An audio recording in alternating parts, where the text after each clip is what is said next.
If you are planning to install your new inflatable spa or actually any kind of spa on the concrete base, you need to consider a couple of things.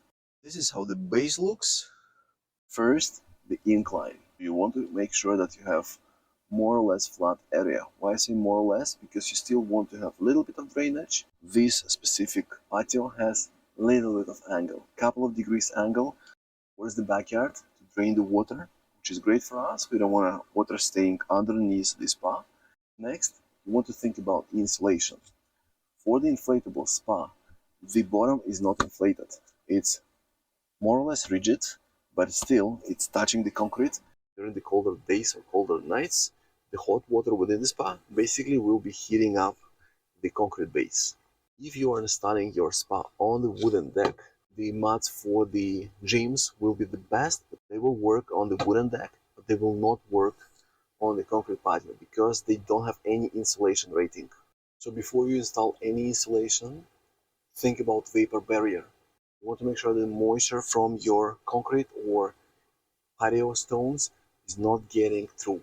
If you purchase rigid insulation panels like this is 2-inch thick, you don't even have to have vapor barrier because this aluminum foil acts as a vapor barrier and it's designed specifically for the contact with the concrete. We're gonna install 2 of these panels on top of this concrete patio. We're gonna seal the joints, but before you do any of that work, clean up the surface. Make sure there are no stones underneath so they don't damage your insulation. The specific inflatable spa is about 71, 73 inches wide on each side, so we'll definitely need 2 large insulation panels. These panels come in a size of 4 by 8 feet. I'll need 2 of them today, and I'll place 2 of them at the bottom, and if I need to cut it, they'll be easily cut with this utility knife.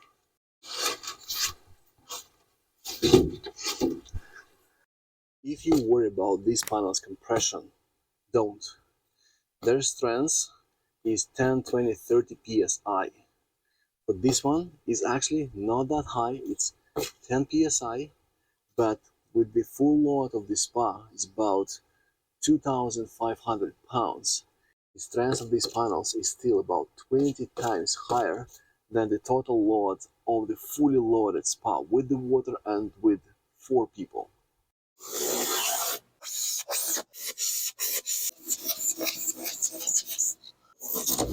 You can use adhesive specifically for these panels. I'm just gonna use tape because I'll put another layer of insulation on top of it. I use blue tack tape. I found it the best to adhere to different surfaces. You can use red one as well.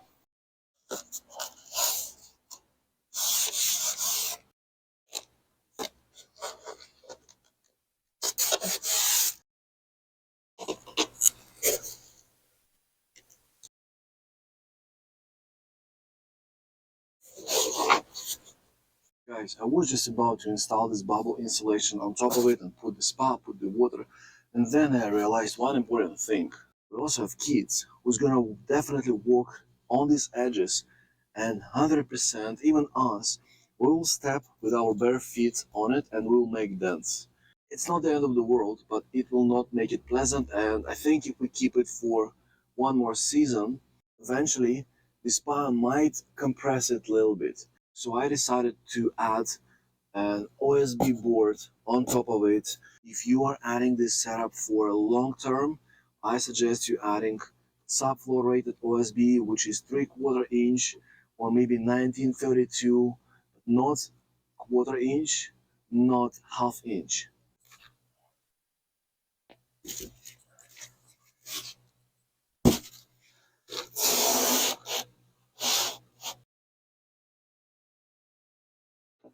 Now, definitely stepping even on half inch OSB feels very sturdy.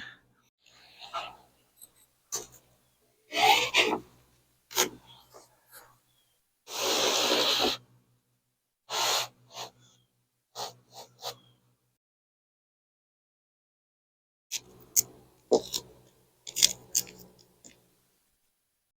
guys, if you have better options to join two OSB panels flat, of course without putting any plugs on it, let me know. I don't want to glue them. I'm just using this blue tape. I think flashing tape will be a better option. I have it all, but this is just fine.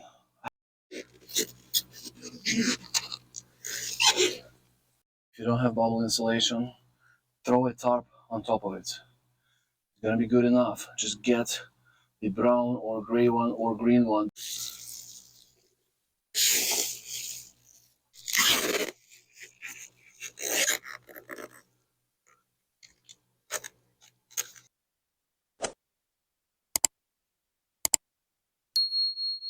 This is how the base looks. There is a layer of rigid insulation.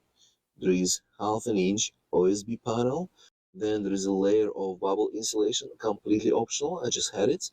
And to make it waterproof, there is an outdoor graded tarp on top of everything. Press the bubbles.